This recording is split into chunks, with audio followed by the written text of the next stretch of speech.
ৰং সলাবলৈ সময় নালাগে অখিল গগৈক। তেখেতে ৰং সলাবলৈ সময় নালাগে।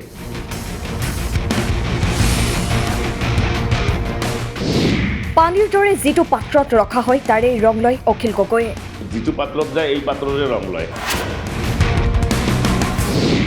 বিধানসভাৰ পৰিৱেশ বিনষ্ট কৰি আহিছে অখিল গগৈয়ে। পঞ্চায়ত নিৰ্বাচনক কেন্দ্ৰ কৰি ধুবুৰীত অখিল গগৈয়ে আজমলৰ দলক লক্ষ্য কৰি লোৱাৰ পাছতেই প্ৰতিক্ৰিয়া প্ৰকাশ কৰিছে বিধায়ক নিজানুৰ ৰহমানে। তেখেতে ৰং সলাবলৈ সময় নালাগে।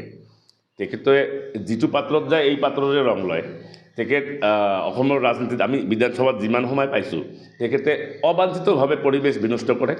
কমপ্লিটলি এটা প্ৰচিডিউৰত এছেম্বলি চলিব লাগে। তেখেতে মই গম নাপাওঁ। আমাৰ মাইনৰিটি বেল্টত আহি মিটিং কৰে। তেখেতৰ ইয়াত নামনি যেটা কথা উজনি যেটা কথা।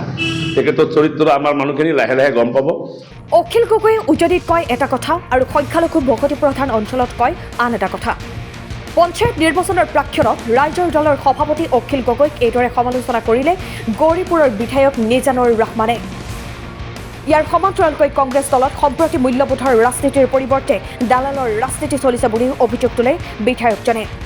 টকাৰ বাহিৰে কংগ্ৰেছ দলে আন একো চিনি নাপায় আৰু টকাৰ ওজন থকা প্ৰাৰ্থীক দলীয় টিকট প্ৰদান কৰে বুলিও মন্তব্য আগবঢ়ায় তেওঁ। আমাৰ মাইনৰিটি বেল্টত আহি মিটিং কৰে। তেখেতৰ ইয়াত নামনি যেটা কথা উজনি যেটা কথা। তেখেতৰ চৰিত্ৰ আমাৰ মানুহখিনি লাহে লাহে গম পাব। কংগ্ৰেছ দল আগৰ কংগ্ৰেছ দল নাই। কমপ্লিট দলটোত এক শ্ৰেণী দালাল দি প্ৰভৰ হৈছে। তাৰ প্ৰমাণটো আপোনালোকে টিকিট কেন্দ্ৰিক চাইছে। টিকিটৰ বিতৰণৰ ক্ষেত্ৰত টকাৰ বাহিৰে সিহঁতে কোনো মানে বুজি নাপায় আৰু ৰাইজৰ এডভান্স ৰেভিনিউ যিখিনি মানে কালেকশ্যন কৰি আছে আমাৰ কংগ্ৰেছ দলৰ আমি যিখিনি 2 দিনৰ পৰা চাইছোঁ এই গ্ৰাছৰুট লেভেলৰ যিখিনি ডেভেলপমেণ্টৰ পইচাখিনি আগতীয়াকৈ আমাৰ কংগ্ৰেছী বন্ধুসকলে মানে যিখিনি লিডাৰশ্বিপ আছে সিহঁতে আহৰণ কৰি আছে আমি দেখিছোঁ। আমি ধিক্ষাৰ জনাইছোঁ। ধুবুৰীত স্বয়ং এগৰাকী কংগ্ৰেছ নেতাই 6ৰ পৰা 10 লাখ টকাৰ বিনিময়ত দলীয় টিকট বিক্ৰী কৰাৰ অভিযোগ উত্থাপন কৰাৰ প্ৰসংগত বিধায়ক নিজানুৰ ৰহমানে কি ক'লে শুনক।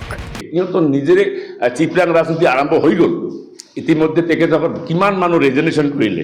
তো সিহঁতে নতুন নতুন মানুহ আমদানি কৰিছে। সিহঁতে ইমান 130 বছৰৰ দল এটা যদি সিহঁতৰ নিজৰ সন্তান জন্ম দিব পৰা নাই, বেলেগ দলৰ পৰা আমদানি কৰি টিকিট দিব লগা হৈছে, তেনেহ'লে সিহঁতৰ কি সম্পূৰ্ণ যিখিনি দল কৰি থকা মানুহখিনি সিহঁতৰ দলৰ যিখিনি প্ৰটেকশ্যন এতিয়া আপাইছ পংগু নীতি বেলেগ দলৰ পৰা কিয় আমদানি কৰিব লগা হৈছে।